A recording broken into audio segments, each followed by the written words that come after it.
Boss A, ito na po yung nabili naming aking kliyente, no? Gusto niyang tingnan kung ano yung binibintan yung mga laptop. Kasama na rin yung printer. Sa halaga lang po itong 10,000. Ito na po yung kanyang bag. May libreng bag pa, no? Laptop warehouse. Ngayon, dito sa isang bag na to, napaloob pala yung laptop.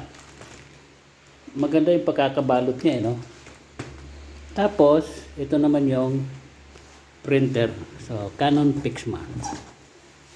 Ngayon, tignan natin yung printer, ito yung nilalaman na printer. So, hindi ko muna ito gagalawin. Kasi itatransport pa ito ng malayo. I-check ko lang kung ano yung laman ng laptop. Kung ano yung OS, kung ano yung mga specification. So, ito, doon na namin bubuksan sa destination nito. Kasi yung ink, iniiwasan namin magkalat yung ink.